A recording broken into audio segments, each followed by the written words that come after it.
Sou o Rafael, livreiro da Martins Fontes Paulista. Prazer enorme estar com vocês novamente. Hoje nós teremos mais uma live literária, mais um grande bate-papo. É importante que vocês participem conosco. Caso tenha alguma reflexão, dúvida, pergunta, fique à vontade para fazer essa interação. Hoje nós conversaremos com o Dr. Leandro Teles, né? Ele é neurologista e está aqui conosco para conversar sobre esse super livro, Os Novos Desafios do Cérebro. Um livro bem interessante sobre autodesenvolvimento, sobre análise psicológica e também uma boa reflexão sobre a conjuntura contemporânea.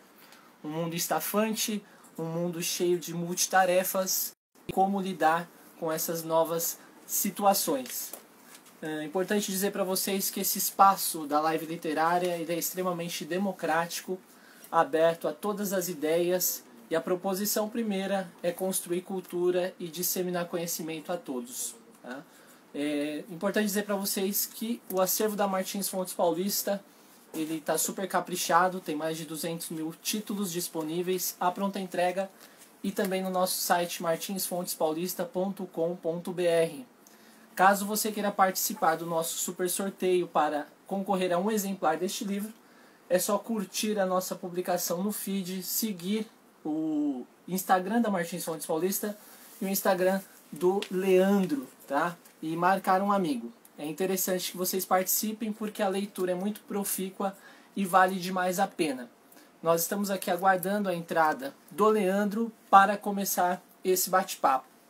É claro que em um momento tão difícil, com demandas tão delicadas, é importante a gente se instrumentalizar e nada melhor do que um ótimo livro para trazer novas reflexões e para colaborar também com o êxito na nossa caminhada, na nossa jornada diária. É um prazer enorme poder conversar com o Leandro. Nós estamos aguardando aqui a entrada dele e seguramente vocês vão curtir muito porque é um bate-papo que a gente vai discorrer sobre a nossa própria psique, né? A nossa condição de ter saúde mental para poder engajar os nossos projetos e ter a nossa realização. O Leandro, para que vocês saibam aqui, ele é neurologista, membro da Academia Brasileira de Neurologia. Ele é palestrante e consultor nos meios de comunicação, sempre com o propósito de disseminar os seus conhecimentos sobre a saúde mental. Pela editora Laude, ele publicou Antes que eu me esqueça, em 2016, O Cérebro Ansioso, em 2018, e Depressão não é fraqueza, em 2019. Agora, em 2020, então, ele acaba de publicar Os Novos Desafios do Cérebro. Tudo o que você precisa saber para cuidar da saúde mental nos tempos modernos. É este super livro aqui. A gente vai aguardando a entrada do Leandro. E para que a gente comece a falar um pouco sobre o livro, para que vocês que ainda não conhecem consigam tatear um pouco as ideias e as reflexões, seguramente é um trabalho muito interessante, muito importante aí para a contemporaneidade. Quem estiver participando conosco, faça aí a sua reflexão, traga a sua dúvida, a sua pergunta, seu questionamento. O Leandro está aqui na telinha agora para a gente e a gente já começa a conversar propriamente sobre o livro Os Novos Desafios do Cérebro. Vamos ver aqui, eu acho que o Leandro está entrando agora. Vamos ver, ele apareceu aqui já para a gente. Já aceitamos o convite, só aguardando a entrada do Leandro Teles para trazer aí suas reflexões, suas análises e ponderações. A gente está aguardando aqui, entrando a Sueli, a Rivana está presente aí conosco também. Vejamos, a Adriana acabou de entrar. Bom, deu um pequenino problema aqui, parece-me que deu uma travada lá no Leandro. A gente vai aceitar novamente a solicitação dele. Adriano Crispim está aí conosco também para participar da conversa. Ademilton acabou de entrar. Um abraço a todos e a todas que estão conosco. Boa tarde. Tudo bom, Leandro? Olá, boa tarde.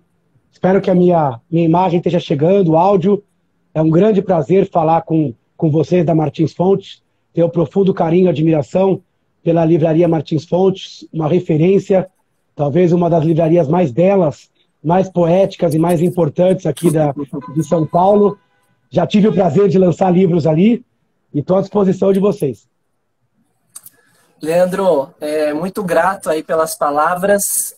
Realmente esse é um espaço bem lírico, tem uma subjetividade bem peculiar, é um lugar bem gostoso de estar, né? Para grandes leitores, esse é um espaço muito gostoso mesmo. E você já é aí um conhecido nosso, né? Já esteve conosco presencialmente. Neste momento pandêmico, não podemos fazer o lançamento presencial, ao menos nesse período, né? Então a gente está aproveitando aqui as ferramentas que a tecnologia nos possibilita, né, Leandro? Muito prazer, é uma honra enorme poder conversar contigo, já dizendo que o livro é muito bom, muito bem escrito, Os Novos Desafios do Cérebro, e para quem ainda não conhece, vale a pena conferir, dar uma lida, porque vai te trazer muita análise, muita reflexão sobre os dias em que estamos vivendo, né? Leandro, para a gente começar esse bate-papo, estamos aí num momento ainda delicado, né? Retorna a fase amarela da pandemia aqui em São Paulo, a gente volta com as restrições, uma dinâmica de ansiedade muito grande, né? A gente vê um aumento também do quadro de pessoas depressivas, e você traz os novos desafios com o propósito de colaborar, de trazer um instrumento importante para a gente levar essa caminhada, essa jornada à frente. Eu gostaria de te perguntar, pedir para você falar um pouco a princípio, Leandro, porque você pauta o livro em um registro interessante. Você coloca que nós estamos com um velho cérebro diante de um novo mundo, né?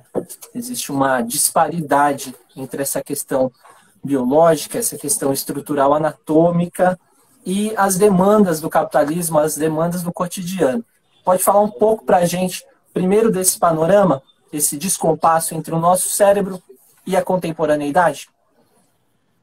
É isso mesmo. Esse livro ele acaba surgindo nesse primeiro paradigma, que é um paradigma muito curioso, né? A mente humana ela evolui, mas na toada da biologia, muito mais lenta do que a capacidade que a gente tem de evolução tecnológica. O ser humano passou por várias crises. Hoje a gente tem a internet das coisas, a multitarefa, a velocidade, o grau absurdo de expectativa, a gente tem as redes sociais, a gente tem as novas demandas da globalização, entre elas a pandemia, uma pandemia que tomou o mundo em poucas semanas, né, tendo como vetor o ser humano. Isso só é possível com a globalização, com as viagens aéreas, com as migrações ultra rápidas, e a gente padece hoje por problemas relacionados a isso. Muita gente passando por ansiedade, insônia, desatenção, bugs de criatividade, estresse ocupacional, estresse profissional crônico, e a gente tem um capítulo especial para o burnout.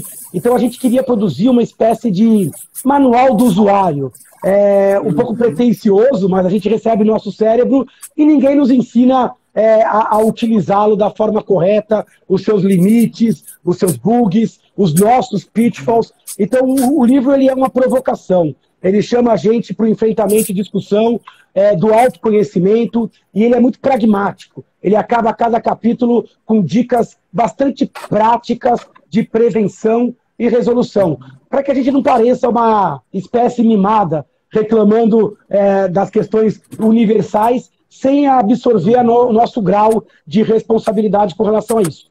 Cada capítulo é um inimigo, cada capítulo é um desafio moderno. Claro que se eu fosse enumerar todos os inimigos do cérebro, o livro seria maior que a Bíblia, Antigo, Novo Testamento, a gente teria que ser mais enxuto, mas é um grande compêndio da minha obra, é um grande resumo daquilo que eu vivencio, que eu reflito, e é um livro com muito insight. Eu acho que a ideia era cutucar e para cada um fizesse um conhecimento de dentro para fora. Você colocou uma coisa importante sobre a biologia. O nosso cérebro ele é cheio de questões.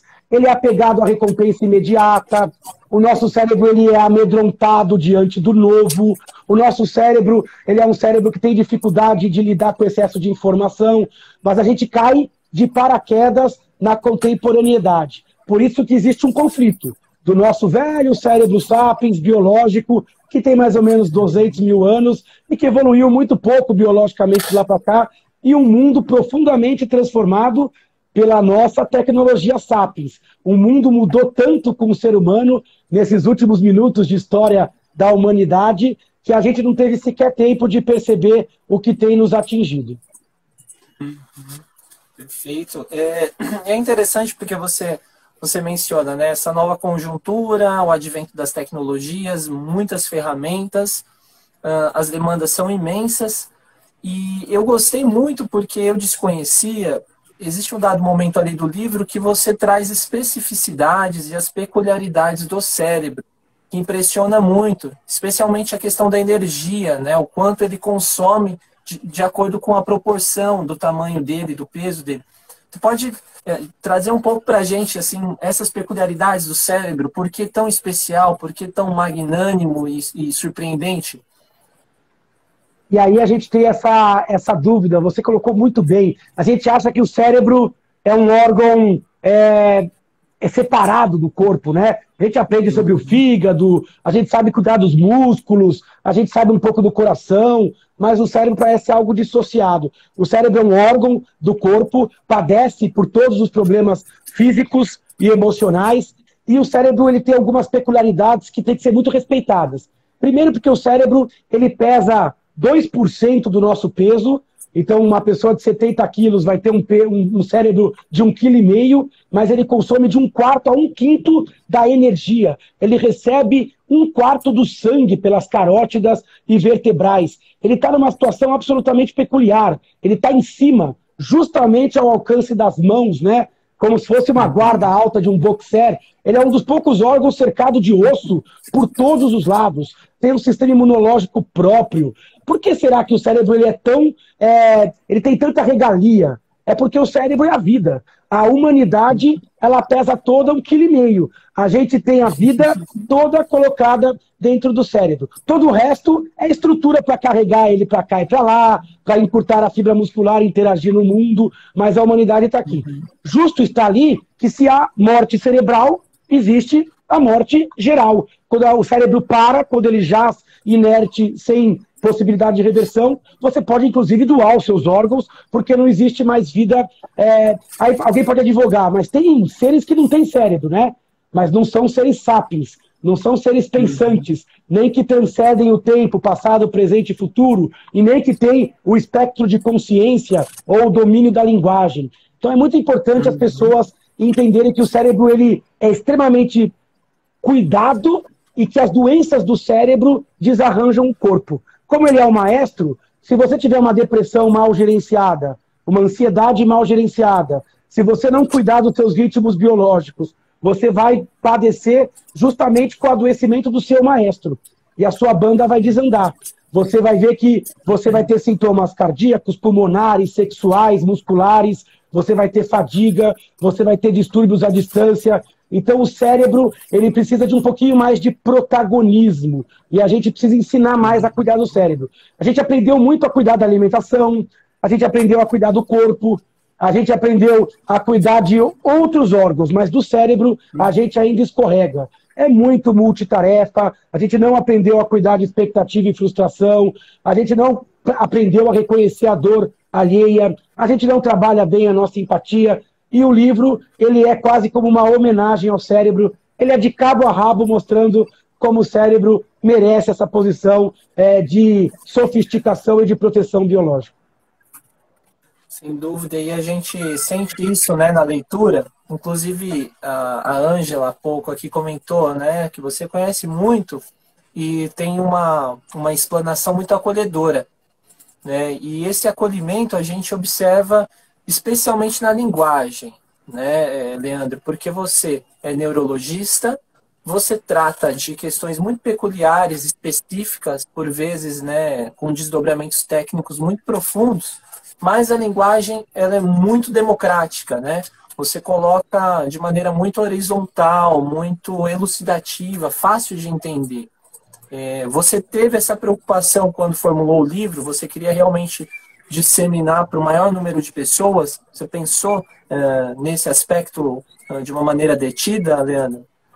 Com certeza. Esse livro ele é um livro pensado desde a sua concepção, a sua execução, para o público leigo, para o público desarmado, para aquele público que gosta, que quer saber mais, que quer cuidar melhor, que quer cuidar mais, mas que não tem, às vezes, a minúcia técnica. Então a gente deixou de lado aquele cientificismo engessado, que distancia, para uma linguagem mais direta. Então o livro, ele se vale de analogias de cotidiano, ele vai levando a uma espiral ascendente de complexidade. Então ele respeita muito a inteligência do leitor, mas ele também respeita a limitação do leigo. Ele é um livro inclusivo. E eu gosto muito desse termo que você usou, a linguagem democrática. A gente fala em democracia, pensa em política, né? Mas a democracia também é a possibilidade de você difundir informação de forma absolutamente acolhedora. Então o livro ele vai ter momentos de maior calmaria, menor calmaria, mas ele sempre vai estar do lado do leitor. E a gente buscou um livro que não fosse um livro dogmático,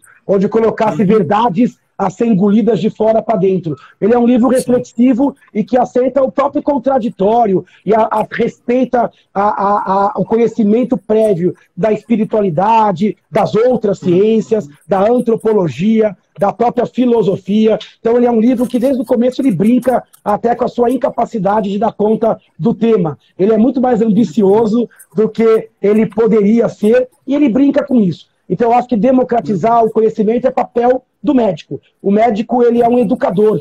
O médico ele é um formador de opinião e ele precisa no primeiro momento se fazer entender. A neurologia ela se afastou muito da população e aí ela acabou perdendo o seu poder de cotidiano. A ideia não só com esse livro, com todos os livros, é tentar aproximar as pessoas e falar uma língua única. Sim, sim. Perfeito, né? E aí esse alcance ele chega de fato, né? Não à toa os seus textos, os seus livros têm uma demanda, um sucesso muito grande, né? Pela Laude. A gente tem aqui a seção de psicologia, de autodesenvolvimento. E o seu livro sempre está entre os destaques, né? E isso é muito, muito interessante, então, de saber que é exitoso de fato, né? Essa proposta. Agora, a gente tem um trecho aqui interessante, Leandro, que eu fiz um recorte. Logo no princípio do livro você coloca, né? A nossa sociedade tem alta taxa de queixa de memória e concentração, de sensação persistente de fadiga, de baixo engajamento emocional, vivemos em luta ou fuga. Isso dá um grande trabalho. Eu gostei especialmente quando você coloca vivemos em luta ou fuga. Isso é tão maluco porque muitas vezes a gente não observa, né? A gente está numa reprodutibilidade automática. A gente vai levando a toada sem observar, né? E você traz essa reflexão interessante no livro. Eu gostaria que você nos explanasse um pouco, né? Caminhos possíveis, como tatear essa reprodução tão automática, esse modo robótico, e ter um pouco mais de cautela, de lucidez no encaminhamento do dia a dia. Como a gente pode tatear um pouco isso, Leandro? Esse é um recorte muito importante, quase um resumo da proposta do livro, né? Mas a primeira proposta e a primeira missão que eu dou para os nossos leitores, e que eu dou para mim mesmo também, é desligar o piloto automático. O cérebro ele é um camaleão. Se você oferece guerra, ele vai pintar o rosto e ele vai para a guerra. Ele vai apertar suas adrenais, vai colocar adrenalina, vai colocar o foco na resolução. Por isso que eu brinco que a gente não sai do luta e fuga. Quem aprendeu lá o sistema simpático e parasimpático no ensino médio, do vestibular, é justamente isso. A gente vive resolvendo urgências. E a gente não percebe que a gente vai abdicando de algumas questões essenciais, que precisam de mais parcimônia, né? Então a conexão com o presente, ela depende um pouco dessa consciência. De estar aqui agora, de respirar conscientemente, de ter tempo, de minimizar os pensamentos mais impulsivos, as respostas mais compulsivas e refletir sobre propósito. Para isso a gente tem que desligar esse piloto automático, a gente tem que parar. A primeira opção é o freio, olhar com mais delicadeza, né? Cuidar dos seus ritmos biológicos, porque a gente vai roubando do sono, né? E a gente vai vestindo tudo com aspecto de urgência. E aí a gente é um pouco vítima e um pouco causador disso. Eu acho que a gente tem um mundo muito sedutor hoje em dia. Tudo tem que ser vendido, tudo tem que ser para ontem, tudo vem com uma sedução para roubar a nossa atenção. Então todo mundo quer esse nosso ativo, que é o tempo, que é a atenção. Hoje o comercial, o consumismo, o tempo é dinheiro, o Deus ajuda só aquele que cedo madruga, aquele que ninguém nunca morreu de trabalhar ou de pensar. Tudo isso são conceitos equivocados em neurociência. A gente tem que pensar hoje em sustentabilidade, em produzir melhor e se recuperar, para que haja sustentabilidade. E esse conceito a gente rouba da ecologia. Quando a gente fala em energia renovável, quando a gente fala em sustentabilidade, o cérebro não é diferente da árvore, do lixo, da produção. Então, a gente precisa também ter sustentabilidade emocional. A gente precisa ter propósito, essência, momentos de calmaria, cuidados com a saúde mental. Se você abdicar do exercício, do alimento, das relações um pouco mais aprofundadas, a gente vai viver uma vida muito superficial. A gente vai viver no multitarefa, vai viver com poucas memórias profundamente relevantes, e a gente vai ter essa impressão moderna de que o tempo voou, passou rápido, que a gente fez um monte de coisa, mas nenhuma significativa, que nos faltou propósito, que nos faltou engajamento.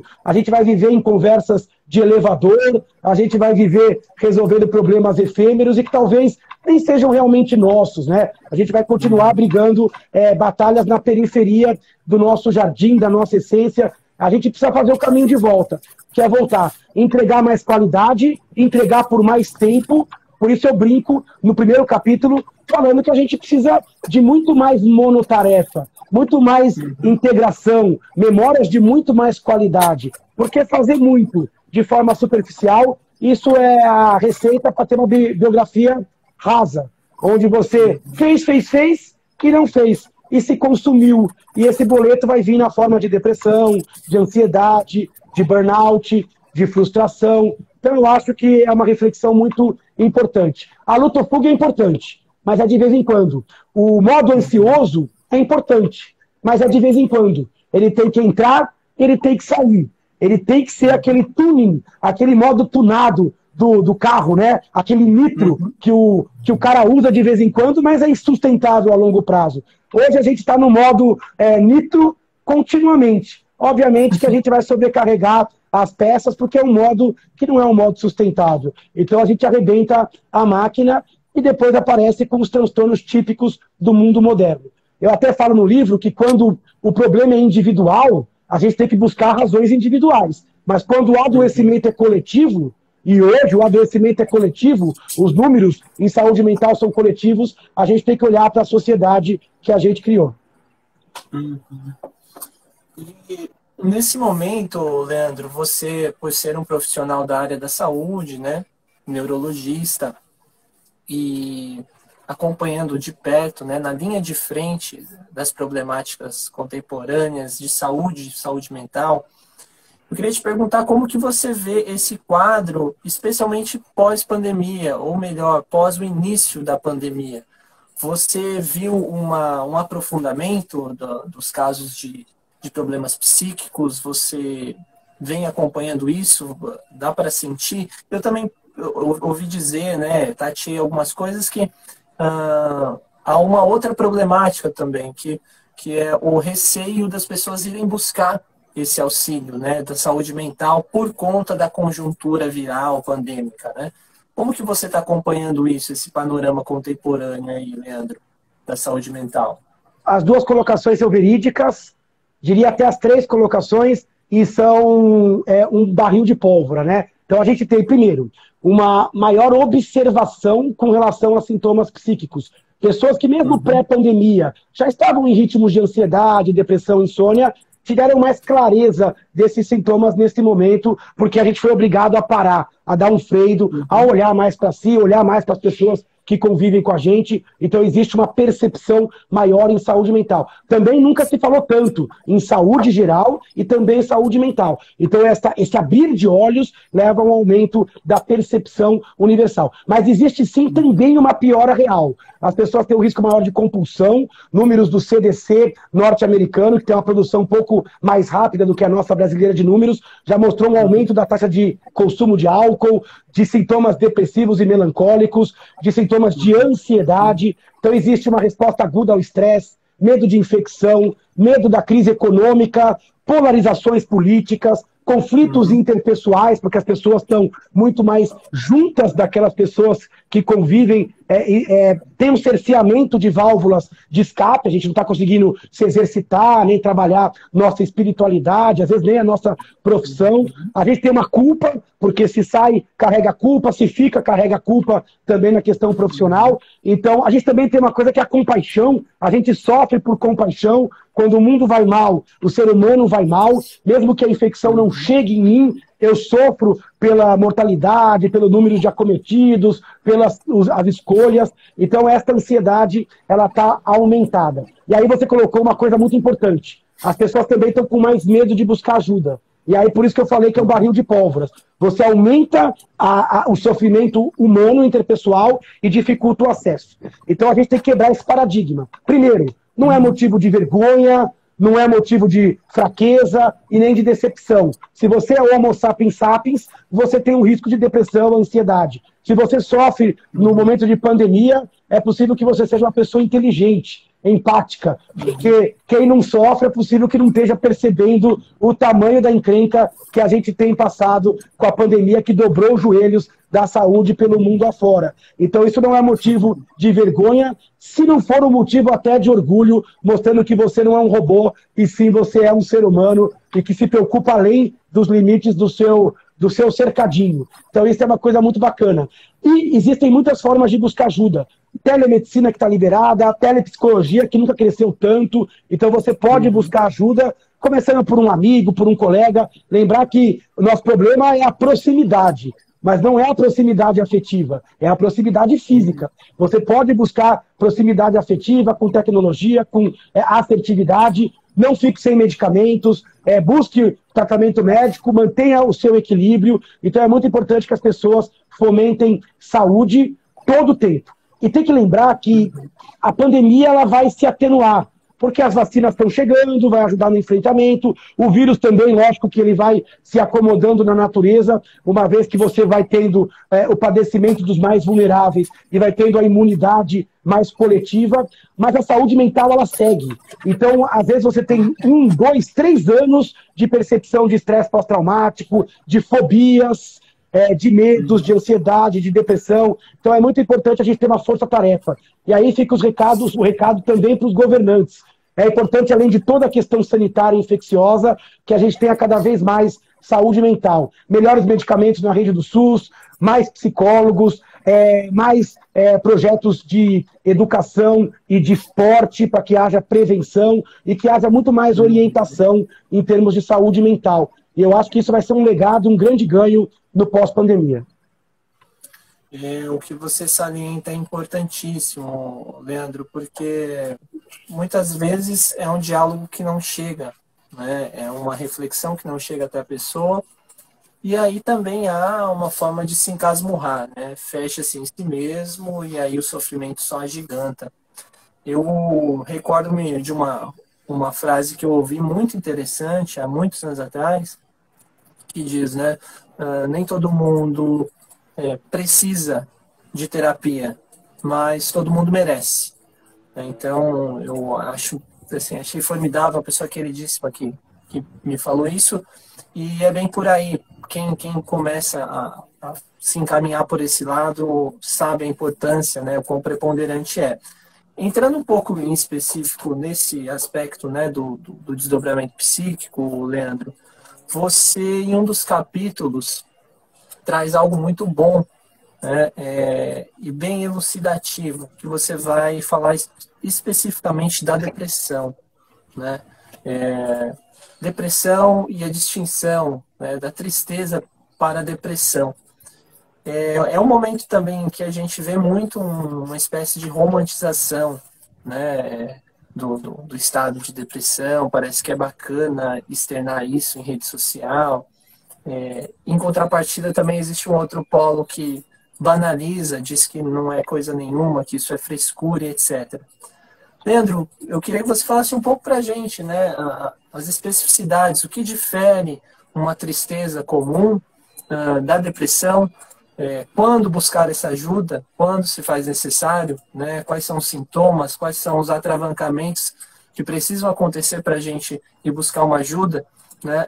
Você pode trazer um pouco essa reflexão para a gente, por favor? Com certeza, esse capítulo é um capítulo extremamente importante, é quase como um grande resumo de uma obra que a gente lançou, inclusive aí na Martins Fontes, que é o Depressão Não é Fraqueza, e a gente queria dar logo no título um recado extremamente importante. A depressão é uma doença do cérebro, então ela não é uma doença do espírito, da alma, ela não é falta de vergonha, de fé, é uma doença neurobiológica bem conhecida, que tem determinantes genéticos, tem determinantes hormonais, tem determinantes também de histórico de vida, de contexto de vida, e ela é bem diferente da tristeza. A tristeza é uma emoção, a tristeza é sinal de saúde. Quando você está triste de forma congruente, se você tem uma perda, se você tem um luto, se você tem uma frustração, é natural que você tinja o seu organismo de melancolia. Isso faz parte da congruência. É só através da tristeza que a gente processa a dor, que a gente sepulta os nossos mortos, que a gente aprende pelo feedback negativo. Só que a tristeza, ela tem um alvo.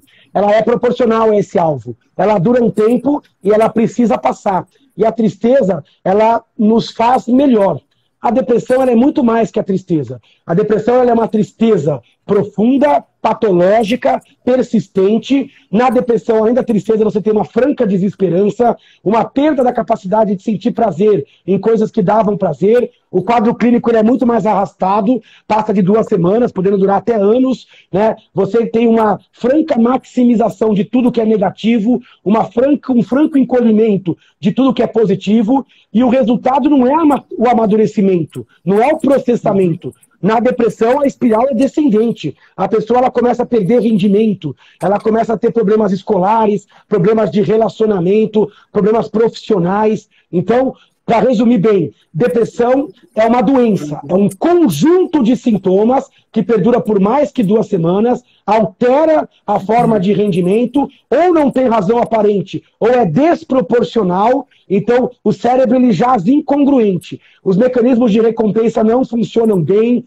o passado é um passado saudosista, o futuro é catastrófico, o presente ele é absolutamente indigesto, a pessoa tem perda de autoestima, negativismo, ela perde o apetite, ou come demais, dorme demais ou dorme de menos, alterações sexuais, alterações gastrointestinais. Perceba que a depressão ela é um conjunto da obra que domina a pessoa. A tristeza não. A tristeza ela bate, ela vai e ela sai.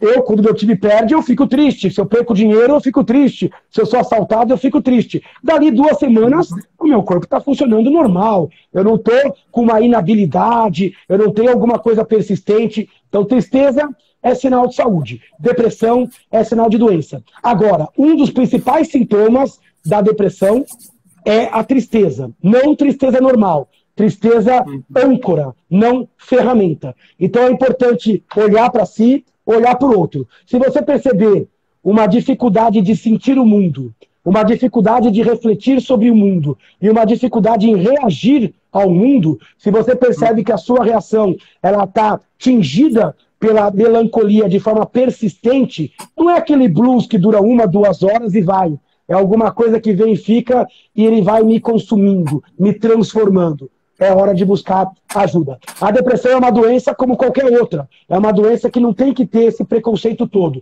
O fato de não aparecer num exame não quer dizer que é uma doença menor. Muito pelo contrário. Acomete 10% da população adulta, 2 vezes mais comum em mulheres, mas também bastante frequente em homens. 300 milhões de portadores no mundo. A principal fator de risco para o suicídio, que vitima 1 milhão de mortes ao ano, e é uma causa de morte potencialmente irreversível, se bem reconhecida. Então é uma doença com D maiúsculo. É uma doença que pode levar à morte, pode levar a outras doenças e pode levar a uma morte diferente, que é uma vida sem vida, uma vida sem brilho, uma vida aquém do que poderia ou do que deveria. Então você respeitar a patologia, que é uma franca insuficiência do sistema límbico, isso é o primeiro passo. O tratamento vai exigir medicamento, vai exigir terapia, vai exigir paciência, vai exigir mudança do estilo de vida, vai exigir mudanças das escolhas pessoais, e é um tratamento que tem que ser feito com ajuda, porque o paciente sozinho, se ele colocado no ringue com depressão sozinho, ele vai estar numa condição desleal. Ele é como se um lutador entrasse com a venda nos olhos, com a mão amarrada, ele tem uma chance muito grande de perder essa batalha.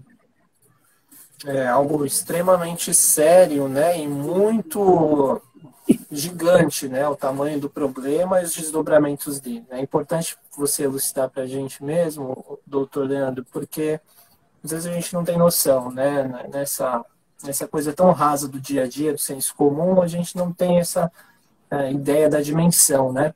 A psicóloga Sônia, ela havia feito uma pergunta, né, se o caminho era o tripé remédio, terapia, psiquiatria, você acabou trazendo aí essa resposta, que era o que eu ia complementar, né, enquanto pergunta. Então, está respondido aí, Sônia, para você, o Leandro já esclareceu bem aí o caminho necessário. Só para retomar aqui com a galera, o recado do sorteio, tá? A gente está fazendo sorteio de um exemplar do livro, tá, doutor Leandro? E quem quiser participar, é só curtir a postagem no feed da Martins Fontes Paulista, seguir o nosso perfil, seguir o perfil do Leandro, tá? E marcar um amigo lá na postagem. Livraço, vale a pena demais a leitura, tá?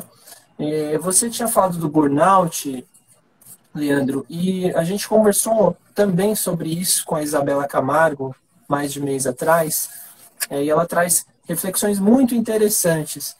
E ela diz que é algo quase que imperativo, né? O burnout, quando ele se dá, ele rompe, é uma pausa obrigatória, digamos assim, de cima para baixo, é forçoso.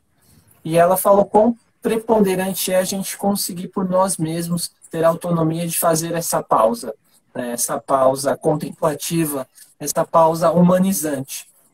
Você vê esse caminho também como uma das formas de não padecer a tal ponto, Leandro, essa questão contemplativa, porque eu vi que você, inclusive, fala de caminhos intuitivos, né? Você fala de criatividade. Você pode falar um pouco para a gente das possibilidades para se desvencilhar desses males contemporâneos, Leandro? Tudo começa pelo conhecimento. Então, eu acho que ter acesso de o que pode dar errado faz a gente tomar uma decisão melhor no nosso dia a dia. O cérebro ele tem uma série de disjuntores. Se você passar do limite, ele cai. O burnout é justamente isso. Quando você passa do limite, o cérebro ele pumba, ele derruba o sistema, ele faz você ficar dissociado, ter uma crise de pânico, ou ficar esquecido, então ele vai travar. O músculo também faz isso. Se eu começo a me cansar demais, automaticamente o meu músculo ele vai cansar, ele vai fadigar. Isso é um mecanismo de proteção. Melhor ele fadigar, ele doer, do que ele romper. O cérebro é a mesma coisa. Quando o estresse é demasiado, o cérebro ele baixa a sua capacidade de reagir ao estresse para se proteger. Então, o boleto, ele pode vir de várias formas. Ele pode vir na forma de depressão, de insônia, de burnout, de esquecimento, mas é importante a gente estar ligado, porque a gente vai fazendo pequenas concessões. A doença ela não chega de uma hora para outra. A gente vai fazendo uma concessãozinha aqui, a gente está cansado, a gente toma um pouquinho mais de café. Inclusive tem um cafezinho ótimo aí na Martins Fontes, muito simpático, logo acima do caracol ali. É a melhor coisa tomar um café em volta dessas paredes maravilhosas de livros ali da Martins Fontes. A gente vai tomando um cafezinho a mais, a gente vai roubando do sono, toma um remedinho para dormir, outro para acordar, a gente vai encolhendo um pouquinho o nosso almoço, respondendo mais um e-mail, levando mais uma pressão, rodando mais um prato, e a gente parece aqueles malabaristas que começam a rodar cada vez mais pratos, até que os pratos que estão no canto começam a cair, né? Começam os bugs. E a gente nem sempre percebe os sinais sutis do cérebro. O intestino que vai mal, o peso que começa a oscilar, a impaciência que começa a pegar o nosso dia a dia. Então é extremamente importante que a gente reconheça isso. E mais importante do que isso, e isso é o trabalho que a Isabela, que a Bela faz muito bem, ela tem um livro, né, que é Dá um Tempo, um best-seller. Eu tive a honra, inclusive, de participar entre os entrevistados do livro ali, do Dá um Tempo. É justamente isso. A gente precisa receber esse boleto, a gente precisa que o disjuntor caia para que a gente perceba que existe um overuse, né? Que existe um excesso, que existe uma demasia. Será que a gente não pode viver com mais tranquilidade? E não só a gente. Será que a gente não pode fomentar mais tranquilidade para quem a gente convive, com quem a gente trabalha? Será que a gente não pode ser mais humanizado? Será que a gente não pode ligar e desligar? Será que a gente não pode discutir um estreitamento da carga horária? Será que a gente não pode discutir habilidades como meditação, yoga, atividade física de forma preventiva? Será que isso não é saúde mais do que a reação quando o leite derrama ou quando Inês é morta? Então, aí é muito importante que você se conheça. O autoconhecimento é importante porque você vai saber aonde o calo aperta. Qual é o seu calcanhar de Aquiles? Tem pessoas que têm um pezinho na ansiedade, outros têm um pezinho na melancolia, outros têm um pé em cada, outros têm um pé no burnout, outros vai ter um pé na insônia. Conhecer-se a ti mesmo talvez seja a melhor ferramenta para você ser o próprio termômetro. E perceber que quando você muda, você precisa recuar. Você precisa ser o seu filtro. Porque o mundo não vai filtrar para você. A gente ainda está nessa confiança de que o mundo é paternalista e que o Estado vai proteger, que a lei vai proteger, ou que o jornalista vai proteger. Não. Nós somos o nosso próprio filtro. Se você dançar conforme a música, você vai adoecer coletivamente. Se você não for capaz de ir lá e escolher a música que o seu corpo dança melhor, você vai padecer dos problemas. Então não espere que o jornalista escolha. Ele vai fazer o trabalho dele e ele pode te amassar nisso. Às vezes o empregador vai te amassar também. Às vezes um parente, uma relação tóxica, um preconceito enraizado. Então cabe a você se policiar para que você possa ter uma medicina preventiva. E caso não seja suficiente, buscar ajuda. Porque às vezes os determinantes são... a gente tem que ter resignação, humildade, para entender que todo mundo é passível de ter uma dificuldade e buscar o caminho de volta. Então eu acho que o trabalho da Isabela Camargo é muito bom, ele é muito bem feito, e ela consegue transitar muito bem entre o leigo, o profissional, a filosofia, as ciências humanas e biológicas. Então eu acho muito interessante esse ponto que você colocou aí na nossa discussão. É um livraço, né? Porque assim como o seu, que direciona caminhos, possibilidades práticas, né? Não fica só em elucubrações, reflexões distantes, né? Traz para uma via prática, e eu acredito que é isso que quem está buscando esse gênero de leitura também quer encontrar na leitura do livro, né? O pessoal está falando aqui, parabenizando as reflexões do Dr. Leandro. A Áurea está dizendo aqui o quão importante é a música, né, para ela nessa caminhada. O pessoal colocou como atividade física também, quão preponderante é. Dentro do que você falou, inclusive, eu fiz um pequeno recorte aqui, Leandro, que você coloca sobre essa tomada de decisão, a importância dessas escolhas.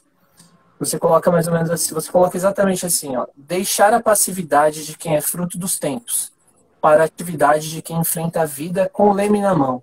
É basicamente o que você acabou de mencionar, né? Você conseguir fazer a escolha ideal, a escolha saudável, né? O caminho do autoconhecimento.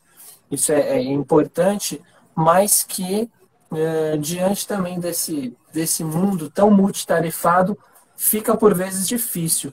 Eu queria que você falasse um pouco, Leandro, para a gente dessa questão da tecnologia, né? A gente vê que depois da disseminação em massa, do contato massivo com os androides, com as telas, com um meio multifacetado e de multi-estímulos das redes sociais, muita gente adoeceu, né? Muita gente teve um desdobramento ruim, vem tendo. O que você sugere nesse sentido, Leandro? Como a gente pode ter uma cautela, delimitar caminhos, e que a gente não fique refém de algo que aparentemente é tão libertário, né? É tão plural, é tão amplo, que é a tecnologia. Com certeza isso deve ser um tema comum até, né, para você. É um dos temas talvez mais importantes, inclusive esse tema ele recorre em todos os capítulos. A gente já falando dos inimigos, a gente já falando de desatenção, ansiedade, insônia, burnout, depressão, e a tecnologia ela parece ser um lugar comum em todos os capítulos. E é curioso, porque a tecnologia ela é libertária, ela é uma realidade, não dá para negar a tecnologia, nunca se aprendeu tão rápido, nunca se teve tanto acesso com a assertividade, você nunca teve tanta condição de checagem e também de trabalho profissional, mas você pode virar refém de alguns problemas e pitfalls que acontecem com relação à tecnologia.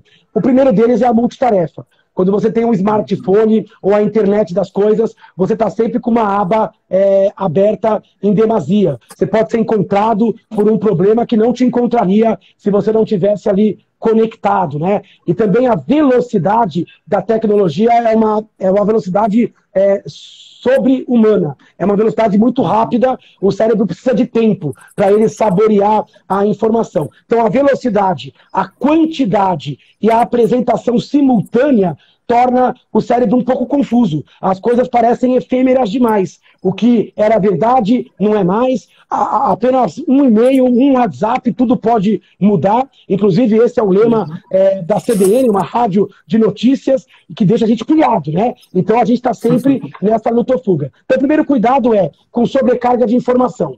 Outra questão que é problemática é com relação à polarização. Você tem hoje o problema dos algoritmos. Você tem as redes sociais e o meu feed é diferente do seu feed. Você tem todo um trabalho de algoritmos para que você seja exposto àquilo que você acredita ser verdade. Então hoje você é hiperexposto à sua própria opinião e você é distanciado da opinião do outro. Então você fica cada vez mais inflexível. Você acredita que você realmente tem a verdade, que o resto do mundo é seu inimigo, e aí existe a polarização. Ah, eu creio na vacina, eu não creio. Vacina chinesa sim, vacina chinesa não. Olha, eu sou de direita, eu sou de esquerda. Então a gente perde a capacidade de transitar dentro da flexibilidade e de um respeito. A gente não percebe, porque aos poucos, como a gente é filtrado pelo conteúdo de publicidade, pelo algoritmo das redes sociais, a gente aos poucos é convencido que carrega verdades universais e não verdades contextuais, efêmeras ou dinâmicas muito mais próximas. Então a gente está tendo um alargamento. Então, além dos excessos, existe o risco da polarização, da radicalização e dos problemas com relação ao enfrentamento interpessoal. A gente vê o outro como inimigo. Ele é diferente de mim, ele é distante.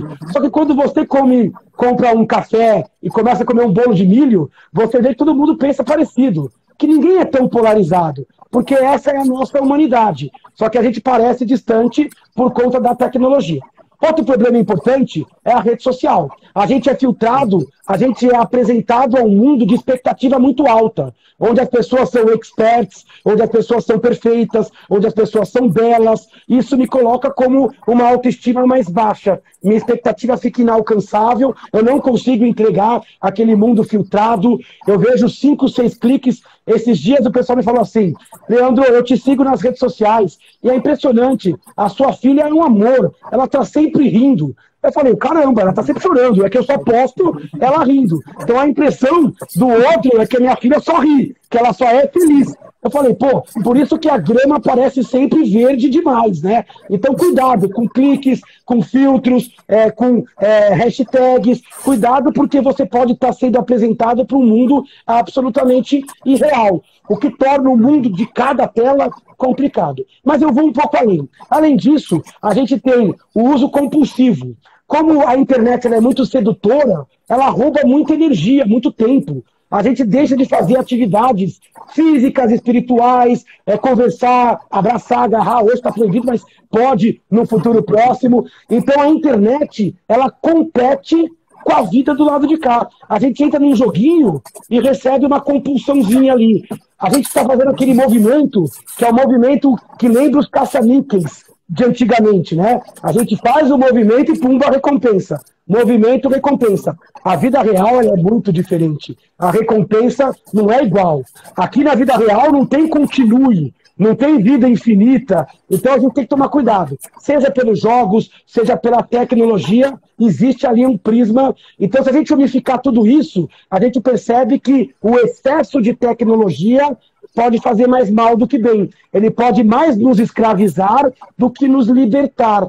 Porque você pode ficar mais ansioso, pode ter um padrão de expectativa inalcançável, pode perder a condição de sono, pode perder a percepção de prazer para a vida real, porque o meu filho não é perfeito como eu esperava, nem minha esposa, nem eu, nem minha conta bancária, nem minhas fotos, então eu vou estar atrás de alguma coisa que é irreal. Então cuidado com esta venda pasteurizada e com esse mundo pasteurizado que às vezes as redes sociais apresentam. E eu acho óbvio que a gente vai precisar de leis, a gente vai precisar de uma contenção, vai ter que proibir algoritmos, vai ter que ter aplicativos que limitem o tempo de tela, vai ter que ter smartphones com filtro diferente de luz a partir de um certo horário, porque, e não é só isso, tem problemas visuais, problemas ergonômicos, as pessoas estão, parece que voltando à posição fetal, né? E cada vez olhando menos a periferia e mais o centro daquilo que ilumina. Só que a vida aqui fora, ela não dá recompensa tão rápida, ela não brilha como a luz azul do nosso smartphone. Se a gente não voltar um pouco ao mundo real, a gente vai perder parte da nossa humanidade. E essa robotização, ela vai fazer a gente perder o nosso principal talento, que é justamente transitar no mundo do lado de cá. Essa foi a grande supremacia sapiens, que vai ser perdida justamente pelo desenvolvimento dos sapiens. Talvez seja a natureza contendo essa supremacia. Talvez seja uma forma natural de essa supremacia ser implodida pelo radicalismo, pelas armas em massa, pelas pandemias e pelo próprio espectro da tecnologia. É importante essa sua explanação, porque é uma questão que acomete, né, muita gente, é muito delicado e por vezes até disfarçado, né, por vezes não querendo ser aceito, né, enquanto um problema. A gente muitas vezes já está fadado, né? Bom, Leandro, nós já passamos aqui de 50 minutos. Né? A conversa é muito boa, muito profícua, muito dinâmica e suas elucidações são incríveis e ótimas. Passando muito rápido, a gente tem aí praticamente 8 minutos ainda de conversa. Retomar aqui para a galera, quem quiser participar do concurso, concorrer a esse livraço do Dr. Leandro Telles, curtam lá no feed da Martins Fontes Paulista a publicação, sigam o nosso perfil, sigam o perfil do Leandro, da editora Laúde, marquem um amigo, porque vale demais a pena a leitura deste livraço. Leandro, vamos lá, a gente está aí findando e eu gostaria só de fazer aí um levantamento. A Áurea, inclusive, acabou de dizer aqui, perfeita elucidação, a galera curtindo as explanações, enfim, grato por quem está acompanhando, quem fez as perguntas, quem trouxe reflexões interessantes. O que eu queria, na verdade, que você falasse para a gente nesse momento, Leandro, é que existe um dado momento do livro, que é um momento chave, em que você fala sobre as habilidades do futuro, o que, na verdade, são habilidades do presente, digamos assim, já, né? E ali eu gostei muito porque você coloca, inclusive, algo que eu achei inusitado, mas eu achei muito bom. Você fala das construções criativas e da intuição, né? O quanto a intuição ela pode ser uma boa ferramenta para que a gente tome caminhos mais salutares.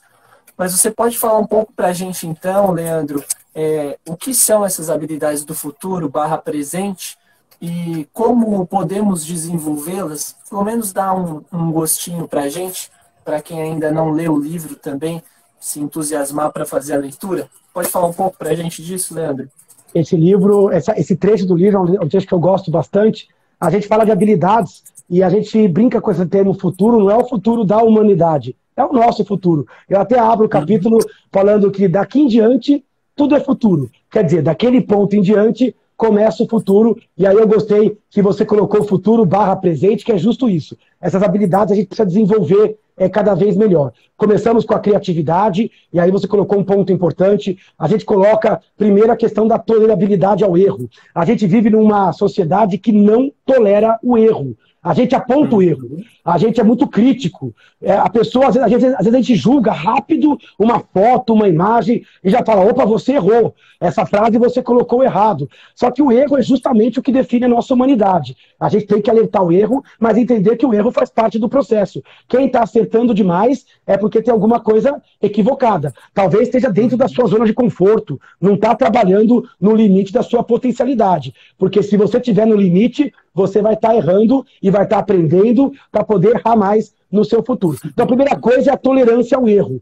Você diminui a expectativa e entende que você é imperfeito, o outro é imperfeito, e essa imperfeição ela nos aproxima, ela não nos distancia. Então, a gente tem que ter muito mais maleabilidade para não ficar hipercrítico com relação ao próprio comportamento. A criatividade depende disso. A criatividade é a solução não óbvia, é a solução fora do senso comum. É um erro cognitivo que deu certo. Você pensou tão fora dos outros que deu certo. Então é preciso que você tolere o famoso brainstorm, você sair um pouquinho da casinha, ter uma certa liberdade, voltar e depois discutir se aquilo é viável ou não. O mundo está perdendo criatividade. Por isso que os profissionais criativos, eles valem ouro, eles valem muito, porque eles quebram justamente um paradigma.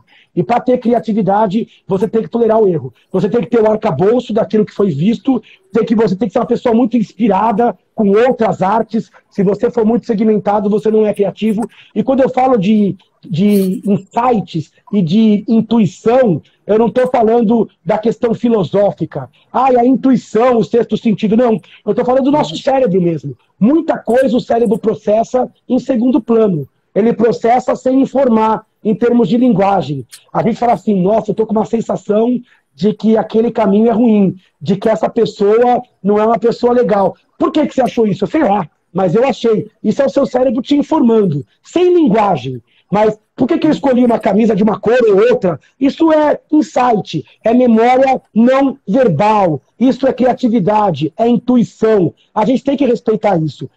Grandes pesquisadores já acordaram com um pensamento, uma solução que apareceu no momento de meditação. O cara que é compositor anda com o caderninho, porque ele está no meio do trânsito, vem uma frase e ele, bumba, ali anota. É o cérebro trabalhando em segundo plano. Nem sempre o que chega na linguagem, o que chega no racional, é o que você tem de melhor. Às vezes o que você tem de melhor ficou perdido abaixo desse filtro racional. Então é importante você expandir e respeitar, sim, o seu pensamento intuitivo. Falo de outras coisas importantes. Vai ganhar um pouco mais de saúde quem tiver o autoconhecimento. E ali eu coloco como habilidade do futuro. Conhecer o ser humano, mas conhecer você, o seu ser humano. Conhecer-te, isso é uma habilidade que vai fazer você mais forte. O domínio da tecnologia e da informação. Saber ter ferramentas e não só conteúdo. Saber como buscar, como falar. O poder da liderança e do convencimento. A gente está perdendo muito isso. A empatia passa muito por isso. Se fazer entender. Eu vejo muita gente brilhante que não se faz entender. Perde a liderança. É um líder técnico, mas não é um líder que comove ou que leva que as pessoas pulsem ao seu redor. Então essas habilidades elas são bem esmiuçadas no livro.